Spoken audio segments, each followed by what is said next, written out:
เอาดีๆเอาว่าม่วนๆเพราะๆสบายดีบายดีป้าลุงบายลุงFC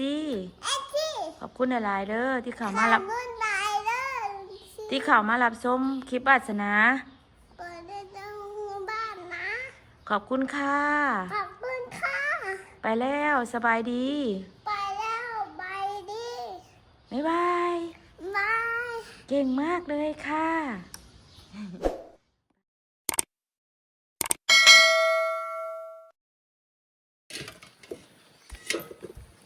ลูกเห็นยังลูกเห็นยังนั่นอย่าเฮ็ดลูกอย่าเฮ็ดอย่าเฮ็ดพายเช็ดปากมาหนึ่งตุ่มๆนั่นบ่เฮ็ดเด้อยันบาปเด้อสบายดีเด้อป้าลุงFCทุกท่านยินดีต้อนรับเข้าสู่ช่องป้าจอยเด้อป้าลุงเนาะเจ็บคอป้าลุงเลยเสียงอยากเสียมแหบในเด้อเนาะ วาสนาอยากกินข้าวกับปลาทูอีกแล้วอีกปลาทูไอ้เพิ่นอีกแล้วปลาลุงเลยเนาะแม่ถามว่ากินข้าวบ่ว่ากินข้าวไข่บ่กินปลาทูได้บ่ก้อยชีชุกเดี๋ยวไรใกล้ชีชุกแล้วพ่อบุญไปใส่พ่อไปใส่มาโลพ่อไปใส่พ่อไปเบี้ยแล้วไปไทยแล้วบาดนะก็เราไปไทยเลยจอยบสบายได้กระโตเนี่ยพี่โดมเนาะคือจิตคือกี้ไข่นี่เลยเดี๋ยวพวกได้ไปน้ำพ่อบุญพี่น้องเลยก็เงินเท่าเนี่ยบ่ลายเลยก็ได้บ่อยากไปพ่อบุญไปบาสนาให้อยากไปน้ำอยู่พี่น้องบาดอยากไปอยากไปบ่ได้พาเพิ่นไปแม่เขาหน้าตาปลาเฮาชุกก่อนกลัวลูกหล่ะปลาเฮาชุกก่อนแล้วแม่พาเข้าลูกเขาหน้าลูกเข้าถ่าไปจะไปกับไปนั่งถ่าอยู่บนบอนเจ้าเด้อเดี๋ยวปลาชุกแม่เขาอำดังเด้อโอเคบ่โอเคไหมจ๊ะบอกให้ดูขนาดใส่ลูกเด้ใส่แม่คือมันเด้บอกไปดิ เปล่าไอ้บุญมาบ่บอกมัน เปล่าไผซัน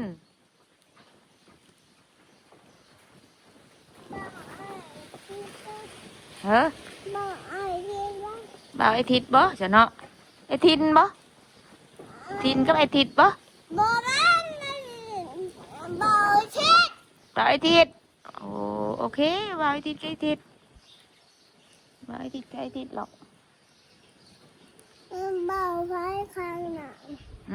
บอกไว้ข้างหน้าบ่าววาสนาจ๊ะบอกมัน บ่าวหลังแท้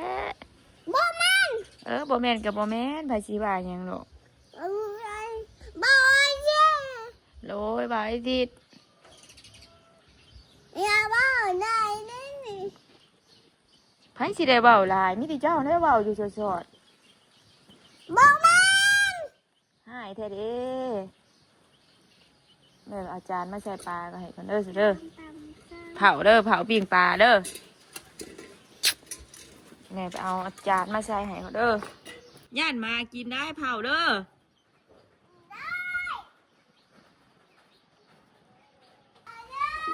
แม่นมาเรียบจักมาบ่ได้กินบ่เอาถือนี่แม่สิจับปลาแทนถือเด้อชุบแล้วเอาก็หอนเดี๋ยวพ่อไปกินจงใจใหญ่อีนี่บ้างไงปลาลูกมึงไงห้องปลาลูกมากินน้ำเด้อกินปีกปลามาแล้วปลาลูกไปถือขึ้นเทิงเลยแล้วแม่เอาขึ้นให้เอาบ่ไข่ใหญ่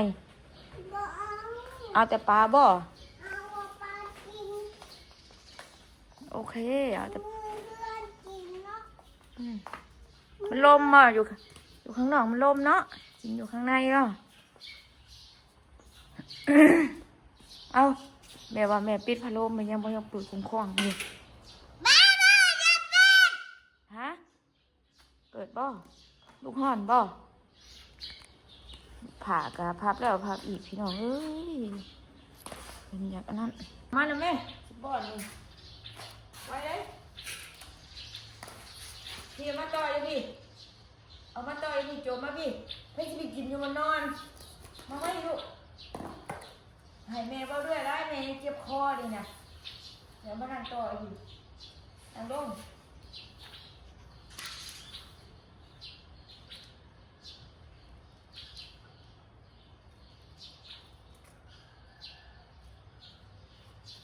ไปเด้อป่าลุงซีพิพานห้องเด้อจ๋า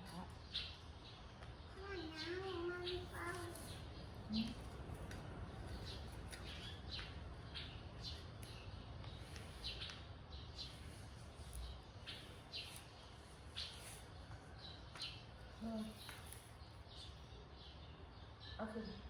ลูกต่อเองบ่นี่นะลูกต่อเองบ่อากาศเปลี่ยนลงเนาะไม่นี่นะอากาศหนาวหนาวแบบร่มเย็นเนาะภาชนะนี่ก็มีไข่จันทร์เนาะไข่ตำปานใดไข่37.6เนาะเราวัดไข่แล้วก็เอายาให้กินเจ็บคอเลยกินไข่ก็จะเลยทั้งลูกมาจะไฟเมืองไทยแบบ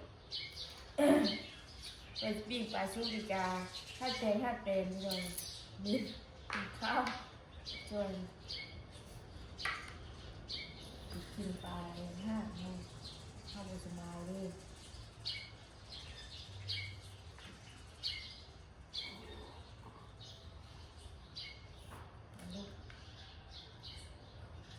เอาเพิ่นกินบ่อย่างอื่นก็กิน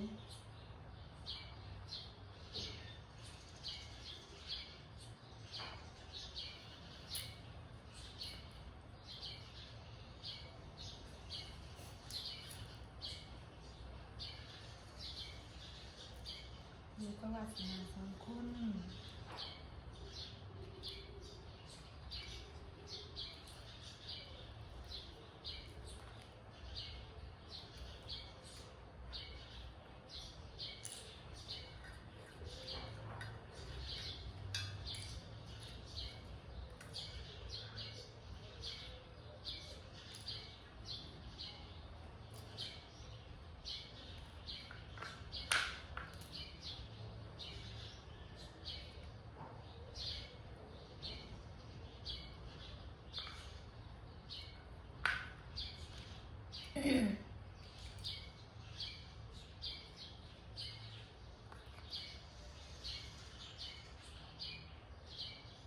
อันนี้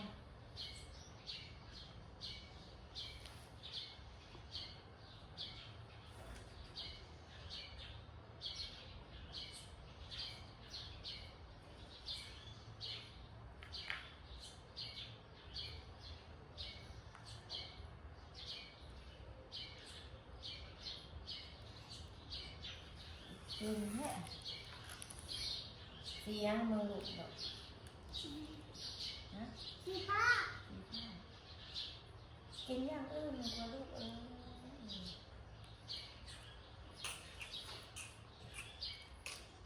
กินดีลูกกินดีอู้งามน้องสีฟ้าเนาะจอยจะชอบได้สีฟ้า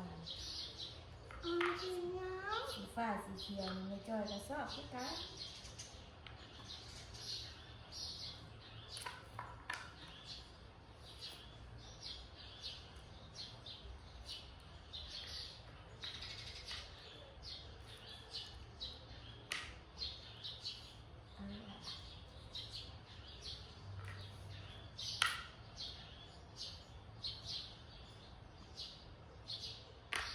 แปลว่าบุญเลย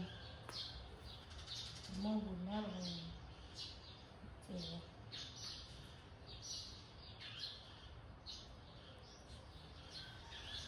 โทษมันง่ายแล้วไป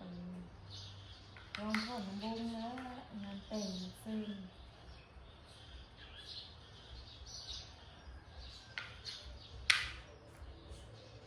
เรื่อง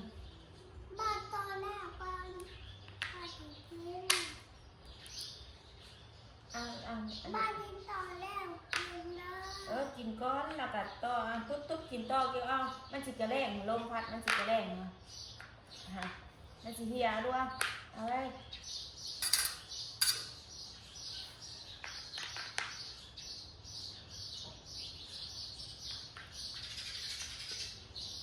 ไปเสียแล้วก็เขากระแรงก็เลยแรง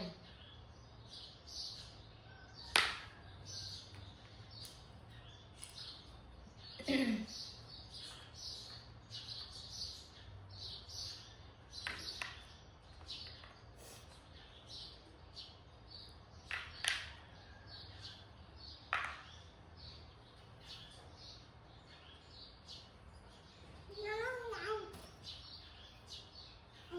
ข้อละ เดี๋ยวนะมันเย็นนะ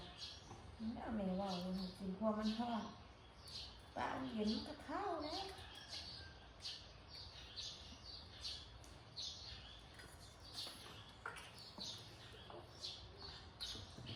ใครเรียกผู้หญิงคนนี้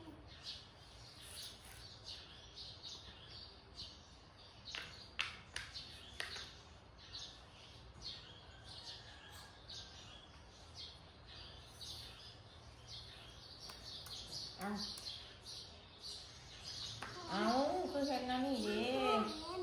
หอดในใสมันเย็นมาแล้วเอาไปเลยค่ะเย็นแล้วนี่กินหรอกินเนาะอยากลูกอยากกินอะไรกินเนาะแม่มาห้าเนาะแม่ไม่อยากกินข้าวเลยเอาน้ำบ่กินบ่น้ำ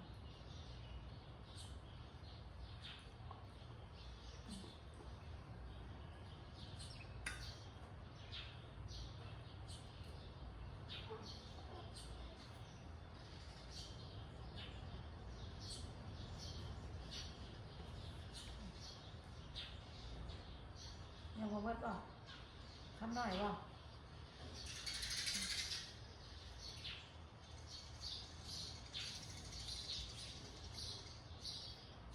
ขอหน่อย ไม่ทำคำใหญ่จังสิคำใหญ่สิพอวุ้ยคำใหญ่ว่ากินคำน้อย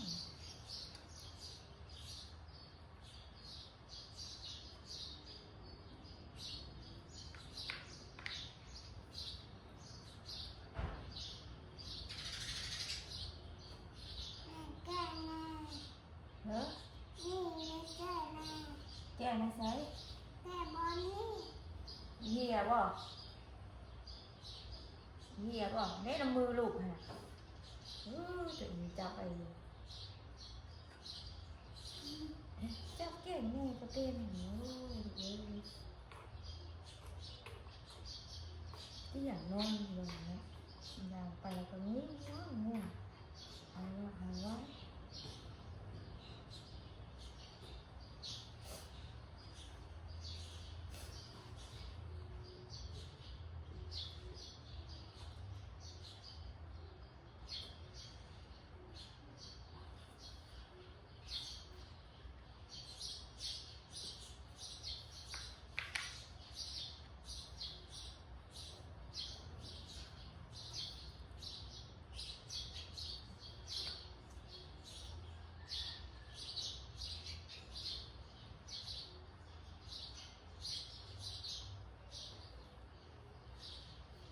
บาดไปว่าบาดไปบุญมากเอาวะนี่นะชื่อแม่จริงนะเอาวะรู้ ไป จักไหม บุญนึกขึ้นแล้ว แล้วเลยก็เลยเอาเลย ไปบุญยังอีก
ทะเลตัวนี้เนี่ยเพียงนะตัวทะเลข้าวติ๊บกับผมมีคนกิน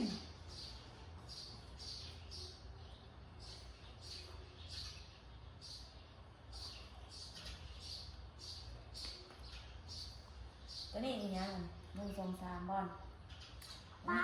ตัวนี้ ABC บ่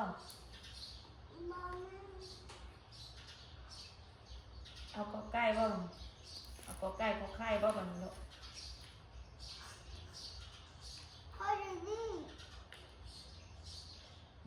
กินดีๆลูกกินดีๆบ่อมข้าวเคี่ยวคือเห็ดแนวนี้เมียาได้จ้ะเมียาเด้อกินอีกบ่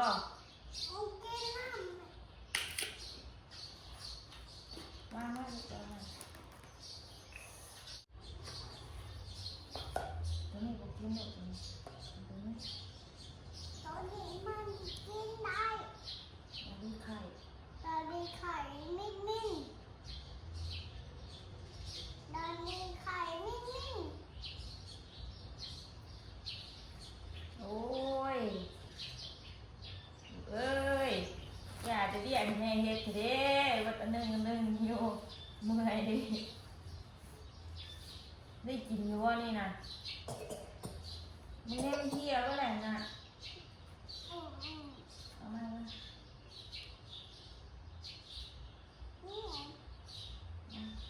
ค่อยบีบขึ้นเนี่ยลูกก็ค่อยขึ้นนะลูกค่อยขึ้นขึ้นเป็นยังไงเอาไม่เอาก็จะไม่เอาหน่อยเดียวนึงนะเอาเช็ด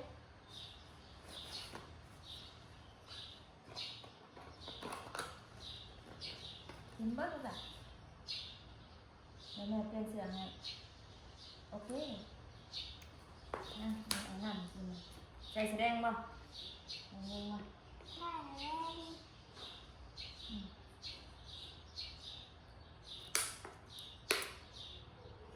ใจเลยจังเลย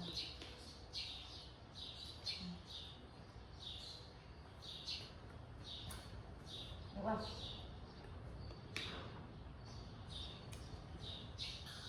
กินมาแล้ว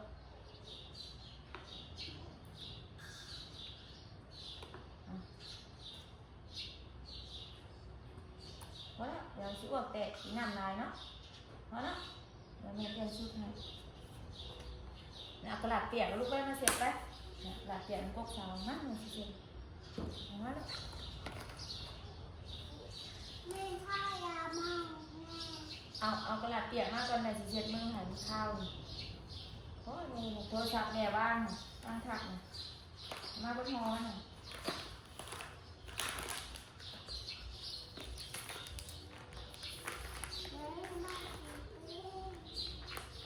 เช็ดสิน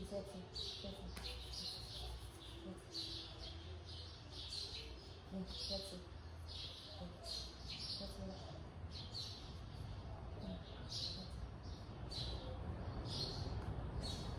นั่นเป็นสิ่งไหนนะ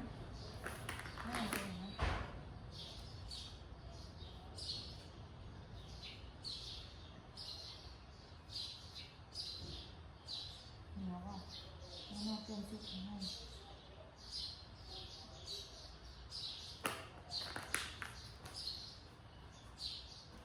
เอานี่คือน้ำยาด้วยขยะดิโอ้ยนี่จะเริ่มเกินมาแล้วโอ้ย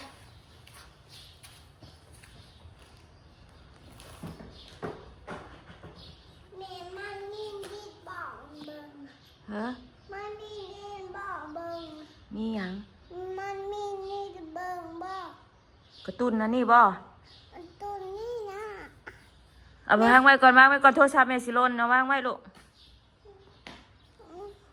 แม่